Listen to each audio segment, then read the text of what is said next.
حضرت مرزا مظہر جانے جانا فرماتے ہیں کہ بارش ہوئی تھی تازی دلی میں تازی بارش ہوئی تھی۔ ایک بابا لکڑی کے جوتے پہنے کھڑا ہوں، اللہ اللہ اللہ اسی کسے دے کچھ بھی نہیں لگ دے نہ کوئی ساڈا دردی۔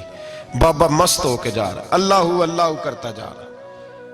ایک طوائف اپنے کوٹھے سے اتر کے تو سیڑھیوں پہ بیٹھی تھی، ساتھ اس کا یار بھی بیٹھا تھا۔ بابا اپنی مستی میں جا رہا تو بابا جی کے پیروں سے کچھ مٹی اڑی تو اس عورت کے کپڑوں پہ پڑ گئی، پرواہ نہیں، بزرگ گزر رہے۔ وہ یار اس کا دوڑا ہوا آیا، اس نے آ کے تھپڑ مارا، کا خیال نہیں سارے اس کے کپڑے آلودہ کر دیے، تو کدھر تیرا دماغ نہیں ٹھیک؟ بابا نے نظر اٹھائی، کہا بیٹے میں نے دیکھا نہیں، چل اللہ تیرا بھلا کرے، تو نے بدلہ لے لیا۔ بابا جی چپ کر کے وَإِذَا خَاطَبَهُمُ الْجَاهِلُونَ قَالُوا السَّلَامَ، چپ کر کے گزر گئے۔ ٹھنڈ کا موسم تھا، بارش تازہ ہوئی تھی، حلوائی دودھ کاڑ رہا تھا، اس نے بٹھایا بابا جی کو پھٹے پہ، پیالہ پکڑا، دوڑ کے آگے بڑھا، بزرگ آ گئے، آئیے بیٹھیے، دودھ کا گرم گرم پیالہ شکر ڈال کے دیا۔ بابا جی نے دودھ پیا، پھر نظر جھکی، پھر رنگ بدلا، کہنے لگے مالک تو کتنا بے نیاز ہے، کہیں تھپڑ مرواتا ہے، کہیں دودھ پلاتا ہے، تیری بے نیازی ہے نا، ادھر تھپڑ مروایا یہاں دودھ پلایا، تو ہی جانتا ہے تیرے رنگ کیا ہے۔ ابھی بابا وہیں بیٹھا تھا، دوڑے آئے پیچھے سے لوگ، شور ہوا، بابے کو دبوچ کے وہاں لے گئے جہاں اس نوجوان نے تھپڑ مارا تھا، کہا تو اللہ کا بندہ ہے، اللہ کے بندے بد دعا تو نہیں دیتے؟ ہوا کیا؟ کہا تو نے بد دعا دی ہے؟ کہا نہیں دی، بات بتاؤ۔ کہنے لگے اس نے تجھے تھپڑ مارا ہے، چھت پہ چڑھا ہے، پیر پھسلا ہے، گردن کے بل گرا ہے، منکا ٹوٹ گیا، مر گیا ہے، تو نے بد دعا دی ہے۔ بابا جی کہنے لگے یار میں نے تو دوسرا لفظ بھی نہیں کہا، بھلا ہو کہہ کے گزرا ہوں، میں نے نہیں بد دعا دی۔ کہا تو نے دی ہے تبھی تو مر گیا۔ کہا نہیں دی۔ کہا بابا تو بزرگ آدمی ہے، سچ بول۔ تو بابا جی کہنے لگے سچ سنو، پھر میں آ رہا تھا، میرے پیروں سے مٹی اڑی، اس کے یار کے کپڑوں پہ پڑی، اسے برا لگا، اس نے مجھے مارا۔ جب اس نے مجھے مارا تو میں کوئی لاوارث تو نہیں تھا، جب اس نے مجھے مارا تو میں کوئی لاوارث تو نہیں تھا، مجھے دشمنوں نہ چھیڑو، میرا ہے کوئی جہاں میں ابھی پکار لوں گا، نہیں دور ہے مدینہ۔ اس نے مجھے مارا تو میں کوئی لاوارث تھا کہ میرا بدلہ کوئی نہ لیتا؟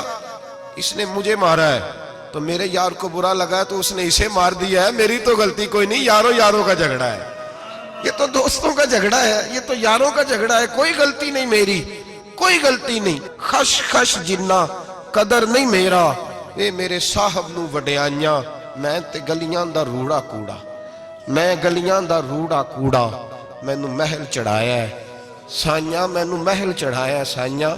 فرمایا اس نے مجھے لاوارث سمجھا تھا کہ تھپڑ مار کے گزر جائے، میرا کو پوچھے گا ہی نہیں۔ میرے رسول پاک علیہ السلام کے بارے میں رب فرماتا ہے ابھی میں تو تیرے ہوتے ہوئے کافر کو سزا نہیں دیتا کہ تو موجود ہے۔ یاد رکھیں حضرت فضیل بن عیاض فرماتے ہیں ایک جوان تھا، مسجد میں آیا، لوگوں سے کہنے لگا روٹی کھلاؤ، کسی نے توجہ نہ کی، اس نے کہا میں رب بتانے والا ہوں، میری طرف دیکھو تو صحیح، کسی شخص نے خیال ہی نہ کیا۔ پھر اس نے کہا یار تھوڑا سوچو، نمازیوں سے کہا، اہل علاقہ سے کہا، انہوں نے کہا تیری طرح کے بڑے درویش دیکھیں۔ مسجد کے محراب میں وہ رب کریم کا بندہ انتقال کر گیا۔ جب فوت ہو گیا نا، لوگوں کا مزاج ہے، بیمار کو دوائی نہیں دیتے، جنازے پہ وقت پہ پہنچ جاتے، جب کوئی گر رہا ہوتا ہے تو سہارا کوئی نہیں دیتا، جب کوئی گر جاتا ہے ٹانگ ٹوٹ جاتی ہے تو تیمارداری کو زمانہ پہنچ جاتا ہے۔ وہ بزرگ، وہ نوجوان اللہ کا نیک بندہ مسجد کے محراب میں فوت ہو گیا۔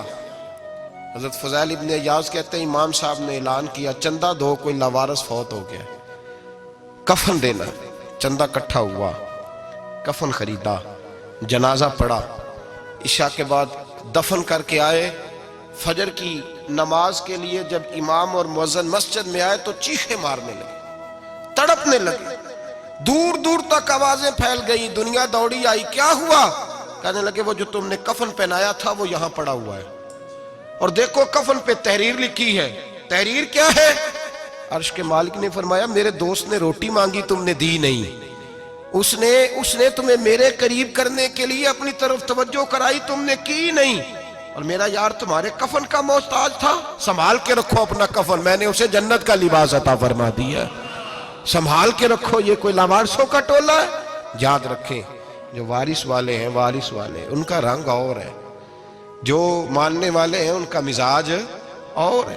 اپنی زندگی لوارثوں کی طرح نہیں گزاریں، تھوڑا سا ادھر گیا تھا تو پھر تھوڑا سا ادھر گیا تھا تو تھوڑا سا، یہ کیا بات ہوئی، یہ کیا بات ہوئی؟ اپنے آپ کو، اپنی نسبت کو، اپنے عقیدے کو مضبوط رکھیں۔ 1 انچ کے لیے اعلیٰ حضرت فاضل بریلوی رحمت اللہ علیہ کے مکان کی دیوار گر گئی، ایک کونا مکان کا، آپ جانتے ہیں پرانی دیواریں چھوٹی ہوتی تھی اور بارشوں میں اکثر گھروں کی دیواریں گری ہوئی ہوتی تھی، ایک سائیڈ کی دیوار گر گئی تو اس کونے میں ہندوؤں کا گھر تھا۔ اب مستری صاحب رات کو آئے، ان سے بات ہوئی تو کہنے لگے سویرے کام شروع کروں گا۔ کہا 1-2 صاحب نے کہ ہندوؤں کا گھر ساتھ ہے اور وہ دشمن بھی بڑے زیادہ ہیں، تو رات کو ہی ہو جائے۔ کہنے لگا جی نہیں، میری مجبوری ہے، مزدور کہاں سے لاؤں گا، بڑے معاملات ہیں، سویرے شروع ہوگی۔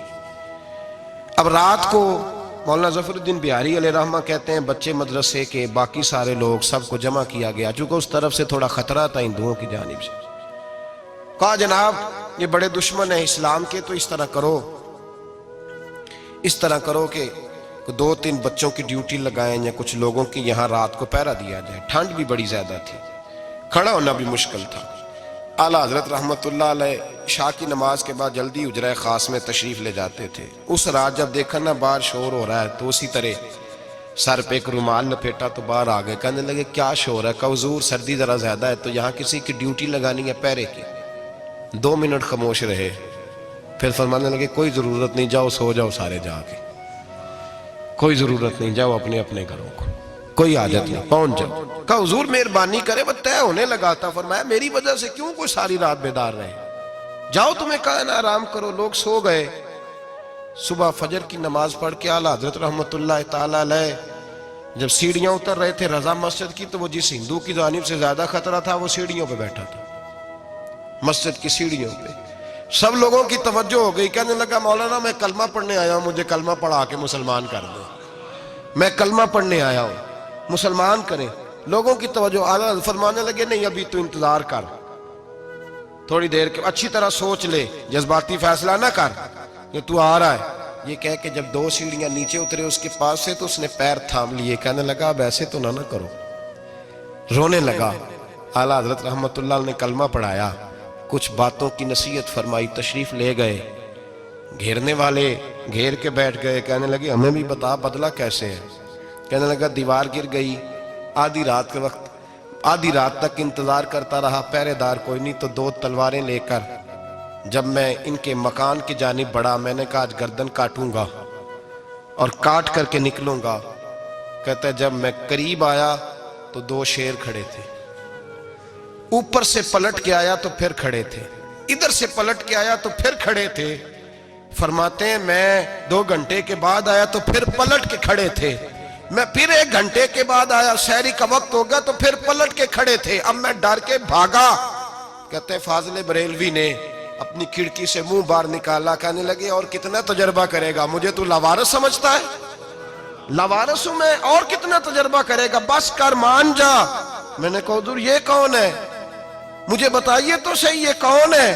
تو کہنے لگے میں نے ساری زندگی رسول اللہ کی عظمت کا دفاع کیا ہے، ساری زندگی غوث اعظم کے نعرے لگائے ہیں، ابھی تو یہ مدد صرف غوث پاک جیلانی کی بھیجی ہوئی ہے، ابھی تو غوث اعظم کی بھیجی ہوئی مدد ہے، مولا علی ابھی پیچھے ہیں، 2 جہاں کے محبوب ابھی اس سے پیچھے ہیں، وہ تو ابھی پیچھے ہیں، پیچھے کھڑے ہیں کہ ضرورت پڑی تو ہم بھی تیار بیٹھے ہیں۔ او بھائی آج رواج ہو گیا، رواج، میں نے 2-4 دن پہلے بھی کہا تھا، لوگ کہتے ہیں نہیں کوئی نہیں ضرورت، سامنے سارا کچھ نظر آ رہا ہے۔ او خدا کے بندو یاد رکھو، نسبت ہے بڑی چیز، جانے تگو دو میں، اگر کسی کو نسبت میسر آ گئی نا، نسبت، خالی دامن ہی مل گیا، تیرے ہاتھ میں کچھ ہے تو ہونی چاہیے نا، خالی دامن ہی تجھے کسی کا میسر آ گیا تو بچ گیا۔